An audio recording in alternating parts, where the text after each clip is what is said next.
ओम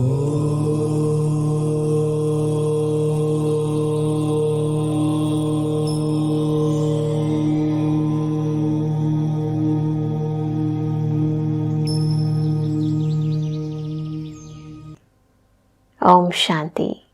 महाशिवरात्रि पर्व की आप सभी को बहुत बहुत शुभकामनाएं। यूँ तो देखा जाए तो पूरे साल में 12 से 13 दफ़ा शिवरात्रि आती है, परंतु फागुन मास की कृष्ण पक्ष की चतुर्दशी यानी अमावस्या से एक दिन पूर्व की शिवरात्रि महाशिवरात्रि कहलाती है। इस दिन का महत्व हर ओर से देखा जाए तो बहुत बहुत बहुत अधिक है। चाहे सामाजिक तौर से देखें, चाहे भौगोलिक तौर पर देखें, चाहे धार्मिक पहलू की ओर नज़र दौड़ाएं या फिर आध्यात्मिक रीति से इस त्योहार के महत्व को समझें, तो हर ओर से बेहद प्राप्ति कराने वाला यह अति महत्वपूर्ण पर्व है। लेकिन इसका महत्व हर कोई नहीं समझता। मुझे याद है जब हम छोटे होते थे तो बस इतना जानते थे कि शिवरात्रि पर्व भी नहीं, हमें लगता था शायद व्रत ही है, क्योंकि इस दिन विशेष तौर पर माताएं, बहनें ना, हमारी मदर्स, हमारे घर के अंदर जो भी मेंबर्स होते थे तो वो एक व्रत उपवास रखते थे। सुबह जल्दी उठना, परमात्मा शिव को कुछ अक, धतूरा, बेलपत्र इत्यादि अर्पित करने के लिए मंदिर जाना। विशेष तौर पर आज के दिन तो मंदिरों में बहुत लंबी लंबी लाइनें लगती हैं और माताएं, बहनें उस क्यू में लगते हुए, धक्के खाते हुए अपने शिव भोले भंडारी को प्रसन्न करने के लिए कुछ सामग्री लेकर मंदिर में जाती हैं और उन पर जल, दूध, दही इत्यादि अर्पित करती हैं। अक, धतूरा, बेल पत्र ये सब एकत्रित करती हैं, परचेज करती हैं और अपने शिव भोले भंडारी पर डालती हैं। बहुत ही अंदर संतुष्टता का अनुभव होता है जब ये सारा रीति रस्म हम सभी करते हैं। बहुत अंदर खुशी का भी, आनंद का भी अनुभव होता है। और उस दिन देखा जाता है कि क्योंकि सारा दिन व्रत उपवास रखा जाता है, कुछ खाते नहीं हैं और कई लोग तो पीते भी नहीं हैं, तो महाशिवरात्रि पर्व पर कुछ अन्न ना खाने के कारण शारीरिक ऊर्जा घटती नहीं है और ही ज़्यादा एनर्जेटिक मनुष्य आत्मा अनुभव करती है। इन सब के बहुत सारे गहरे रहस्य हैं जो हम सभी समझेंगे और किस प्रकार महाशिवरात्रि के दिन सभी भक्तजन रात्रि भर जागरण करते हैं, बहुत एनर्जेटिक रहते हैं, गीत गाते हैं, नृत्य करते हैं और बहुत ही धूमधाम से सारी रात जागरण करके शिव भोले भंडारी के प्यार में, उनकी याद में मगन होकर आनंद विभोर हो जाते हैं। और कई बार देखा जाता है कि कई लोग विशेष सिद्धियां भी प्राप्त करते हैं महाशिवरात्रि के दिन पर। परंतु छोटे होने तक तो इसका महत्व केवल इतना ही था कि आज के दिन जैसे सोमवार को व्रत होता है, मंगलवार को व्रत होता है, वैसे शिवरात्रि पर भी व्रत होता है।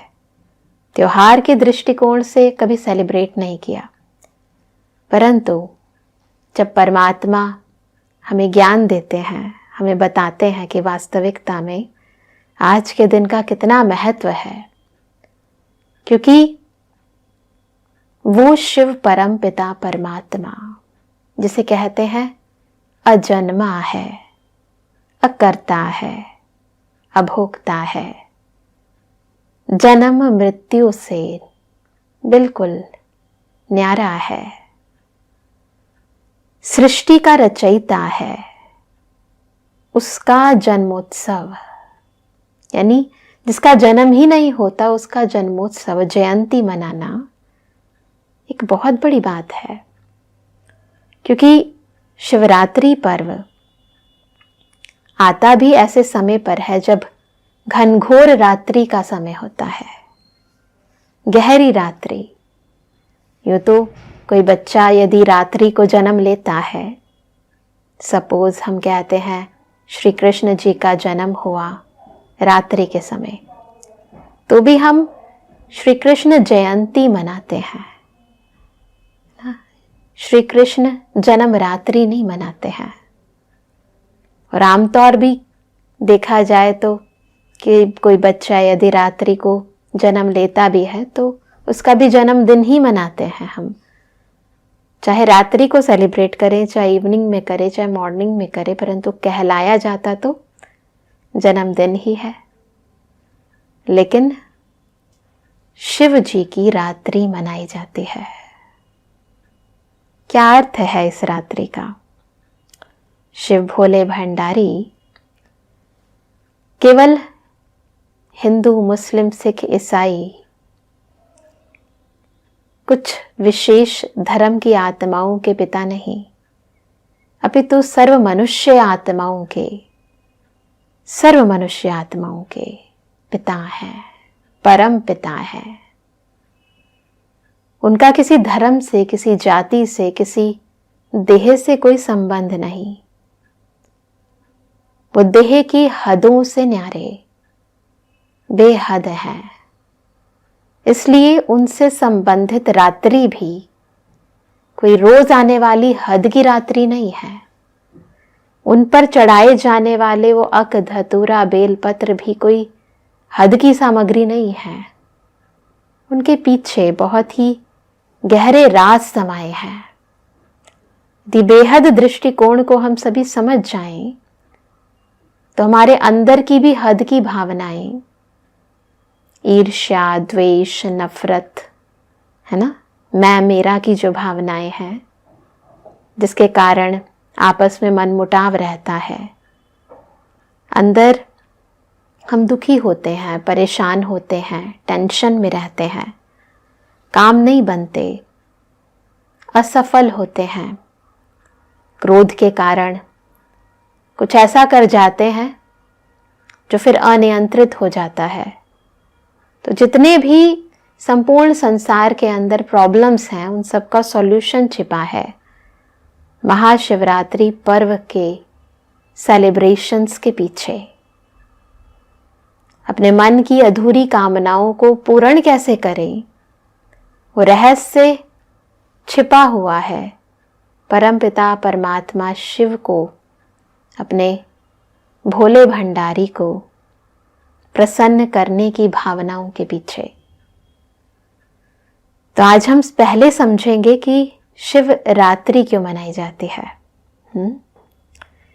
तो रात्रि कोई हद की रात्रि नहीं है, रोज आने वाली रात्रि नहीं है, अपितु इस संपूर्ण सृष्टि चक्र के अंतिम चरण, अंतिम युग, जिसे कहते हैं घोर कलयुग, उस घोर कलयुगी समय का प्रतीक है शिव की रात्रि।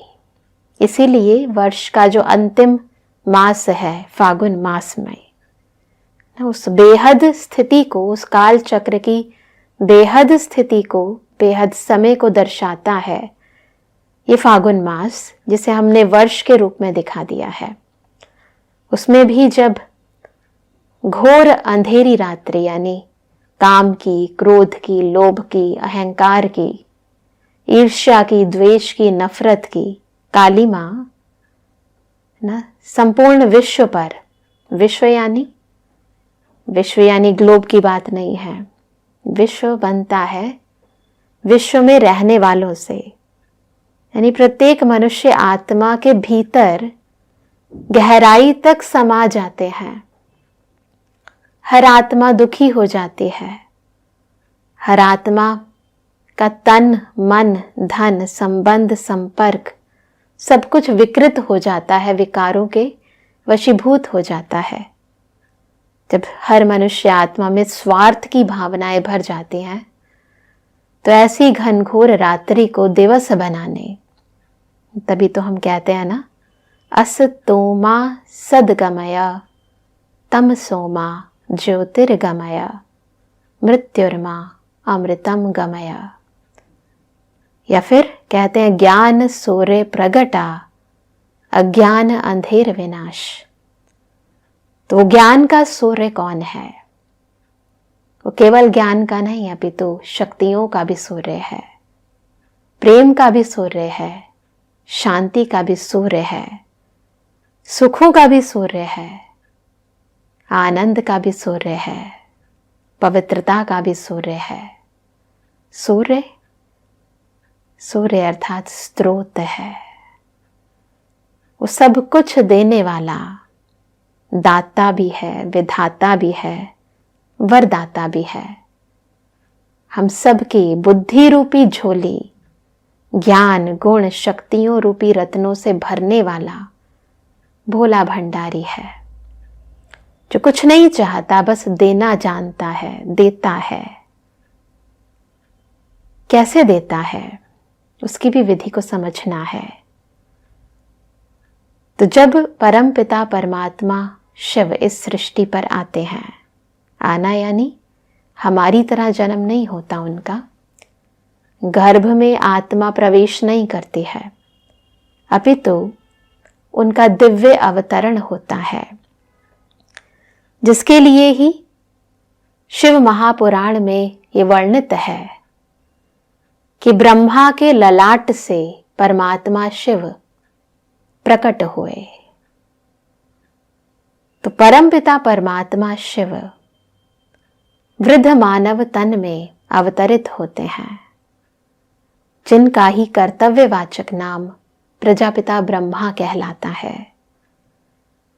और उनकी देह में भ्रुकुटी आसन पर विराजमान होकर वो हम सभी को ज्ञान प्रकाश देते हैं, हम सभी को ये बोध कराते हैं कि हम वास्तविकता में कौन है, हमारा अस्तित्व इस सृष्टि पर क्या है। अर्थात वो पहेली जिसके लिए हर मनुष्य आत्मा इधर उधर भटक रही थी कि मैं कौन, उस पहेली का हल हमें तो नहीं मिला। अगर कुछ जाना भी तो थ्योरेटिकली जाना, परंतु प्रैक्टिकली वास्तविकता में स्वयं को आत्मा समझना कैसे है, वो पुरुषार्थ। पुरुषार्थ यानी पुरुष बन के हम रथ को कैसे चलाएं। ये देह रथ है और मैं आत्मा पुरुष हूं, तो पुरुष बनकर इस रथ को मैं कैसे चलाऊं, देह से अतीत कैसे हो जाऊं, देहातीत कैसे हो जाऊं, अपने स्वस्वरूप को, सत्य स्वरूप को कैसे समझूं, वो विधि सिखाने स्वयं परमात्मा सृष्टि का रचयिता हमारे परम पिता इस सृष्टि पर आते हैं। और बहुत सिंपल है, क्योंकि देह का ज्ञान, दुनिया का ज्ञान तो इस दुनिया के अंदर हमें बहुत सारी मनुष्य आत्माओं ने समय समय पर आकर दिया, और आज भी कुछ भी नया निकलता है, टेक्नोलॉजी इतनी एडवांस हो गई है, तो लोग उसकी जानकारी, उसका ज्ञान प्राप्त करने के लिए बहुत अधिक उत्सुक रहते हैं। परंतु मेरा ज्ञान, मेरा अस्तित्व यानी वो है सुप्रीम क्रिएटर, परंतु इस संपूर्ण सृष्टि में जो अलग अलग चीजें इन्वेंट की जा रही है, उनका क्रिएटर मनुष्य है। और वो जो क्रिएटर है यानी मैं मनुष्य आत्मा, मेरा अस्तित्व, मेरे अंदर की शक्तियां, मेरे अंदर का सामर्थ्य, मेरे अंदर के गुण कौन से हैं जो अभी तक भी सुषुप्त हैं, उन्हें जागृत कैसे करना है, उन्हें कैसे समझना है, वो विधि कौन बताएगा। दुनिया का ज्ञान, इस देह का ज्ञान, इसका नाम रूप देश काल, वो तो इस दुनिया के पिता ने, जिसे हम लौकिक पिता कहते हैं, जिसने हमें जन्म दिया, उन्होंने इस दुनिया में जब हम आए तो ज्ञान देने वाले हमारे शिक्षक ने, या फिर जब हम बड़े हो जाते हैं कोई गुरु करते हैं, तो हमारे गुरु ने हमें बहुत दिया। परंतु इस देह से अलग, देह को चलाने वाली मैं शक्ति जो आत्मा हूं, जो परमपिता परमात्मा की संतान है, उसका ज्ञान वो कौन देगा? वो तो स्वयं आत्मा का पिता ही देगा ना, जो केवल हमारा पिता नहीं है, अपितु क्या कहते हैं हम कि तुम ही हो माता, तुम ही हो पिता, तुम ही हो बंधु, तुम ही हो सखा, तुम ही मेरे शिक्षक हो, तुम ही मेरे सतगुरु हो, सब कुछ हो। वो कौन देता है? वो कौन है? वो हमारा परम पिता परमात्मा है। वही हमें हमारा वास्तविक अस्तित्व यानी आत्मा का यथार्थ परिचय देते हैं। कब देते हैं? तो वो समय है महाशिवरात्रि समय। तो इस समय संपूर्ण सृष्टि पर कलयुग के बादल मंडरा रहे हैं। बहुत गहरे हैं ये बादल, इतने गहरे हैं कि हमें दिन भी रात नजर आता है।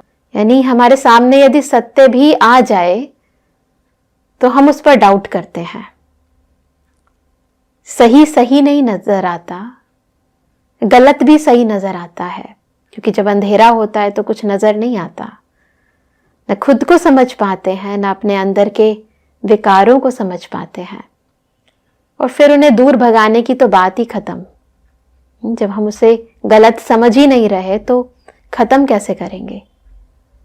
परंतु महाशिवरात्रि पर्व केवल हमें इतना नहीं बताता कि परमात्मा इस सृष्टि पर आते हैं, परंतु आकर और क्या करते हैं।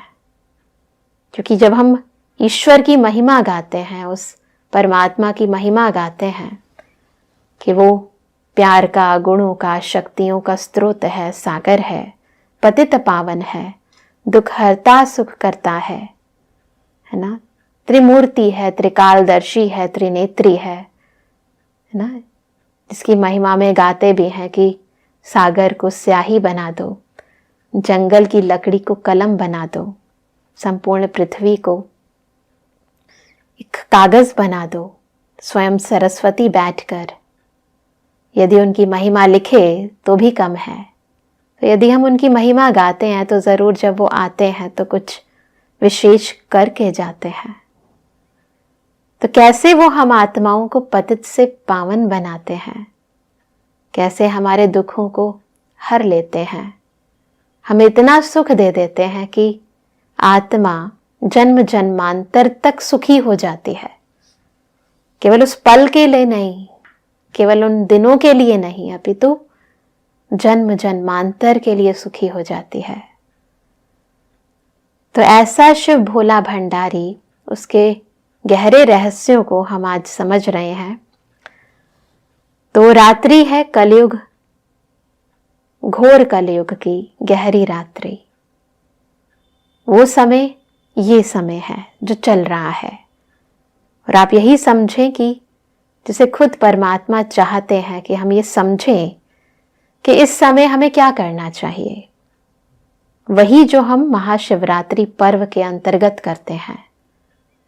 व्रत रखते हैं ना, जब हमने शुरू में कहा कि हम सभी व्रत रखते हैं, उस दिन भोजन आदि नहीं करते हैं, है ना। कई लोग पानी भी नहीं पीते हैं। तो कैसा व्रत? ऐसा नहीं भगवान हमारा जो पिता है वो ये कहेगा कि कुछ ना खाओ, स्थूल रूप की बात नहीं है। अंदर व्रत अर्थात प्रतिज्ञा करना, खुद से एक बहुत गहरी प्रतिज्ञा करनी है। खान पान की बात नहीं है, विकारों को जो आत्मा भोग रही है आजकल, इन विकारों का परहेज, इसका व्रत करने की बात है। संपूर्ण निर्विकारी बनने की बात है, स्वयं को पावन करने की बात है। उसमें केवल अन्न की बात नहीं आती, सबसे ज्यादा जरूरी है हमारा मन, हमारी दृष्टि, हमारे अंदर की वृत्ति, हमारी प्रत्येक कृति और यहाँ तक कि भीतर समाई गहरी स्मृति, ये संपूर्ण पवित्रता का व्रत जब हम रखते हैं तब भोला भंडारी प्रसन्न होते हैं। केवल हम एक दिन के लिए कुछ ना खाएं, उससे भी बहुत फर्क पड़ता है, पड़ जाता है ना, परहेज रखने से। अब आप सोचो कि यदि हम अपवित्रता की परहेज रख लें, पूरा दिन नहीं, ये पूरा जीवन संपूर्ण पवित्रता का व्रत लें, और ये व्रत खुद से भी लें और उस ईश्वर से भी करें, क्योंकि परमात्मा है परम पवित्र, पवित्रता के सागर। और वो यही चाहते हैं कि जैसा मैं हूं वैसे मेरे बच्चे भी बने। ऐसा ना हो कि पिता पवित्रता का स्रोत है, सागर है, और बच्चे यही कहते रहें कि मैं, क्या कहते हैं ईश्वर के सामने जब जाते हैं तो, कि मैं मूर्ख खल कामी, मैं सेवक तुम स्वामी। अच्छा लगता है ऐसे, गीत तो गाते हैं, फिर ये भी कहते हैं विषय विकार मिटाओ, पाप हरो देवा। तो बस हम सब की ये आरती सुनकर, हम सब की मनोकामना को पूर्ण करने, विषय विकारों को मिटाने परमपिता परमात्मा शिव इस सृष्टि पर आकर हमसे ये सत्य व्रत रखवाना चाहते हैं।